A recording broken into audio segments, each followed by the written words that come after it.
بنت منكم اتسحبت بالموجة؟ بنات كتيرة كلهم اتسحبوا في الحتة اللي كانوا بيلعبوا فيها.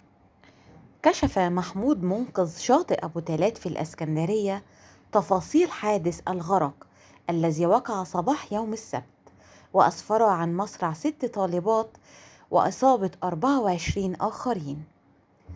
قال محمود إن الرايات الحمراء والتي تعني منع نزول البحر نهائيا مرفوعة على شاطئ أبو تلات، حيث يعمل منذ نحو 3 أيام بسبب ارتفاع أمواج البحر. وأشار إلى أنه صباح اليوم حضرت رحلة تضم عدد كبير ما يقرب من 150 فردا، معظمهم من الفتيات، يرافقهم عددا من المشرفين، وتم التنبيه عليهم بعدم نزول البحر بسبب ارتفاع الأمواج. وأكد المشرفين والمشاركين في الرحلة التزامهم بالتعليمات، وأنهم هيقوموا بعمل بعض الأنشطة الصيفية والترفيهية على الرمال.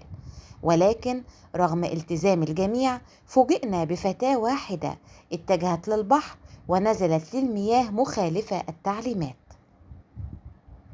بدأت الأمواج تسحب الفتاة إلى عمق البحر، وعلى الفور تحركنا تجاهها لإنقاذها، إلا أننا فوجئنا بالعشرات من زميلاتها بينزلوا في المياه في محاولة لإنقاذها.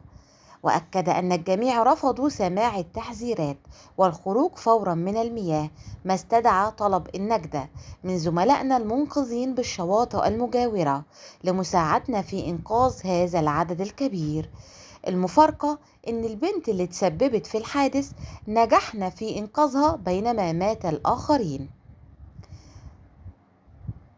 وأشارت المحافظة أن الحادث وقع رغم رفع الراية الحمراء التي تحظر السباحة بسبب ارتفاع الأمواج، مؤكدة أنه جرى تعميم قرار منع نزول مياه البحر بجميع شواطئ القطاع الغربي والعجمي.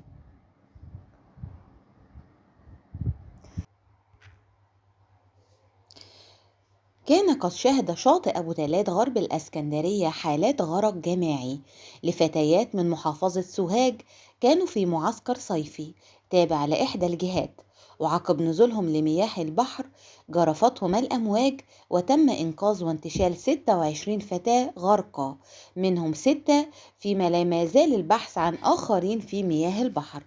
وكانت قد استقبلت مستشفى العجمي 13 حالة غرق يخضعوا للعلاج، بينهم حالات خطيرة، فيما استقبل مستشفى العامرية 13 آخرين لقى 6 منهم مصرعهم.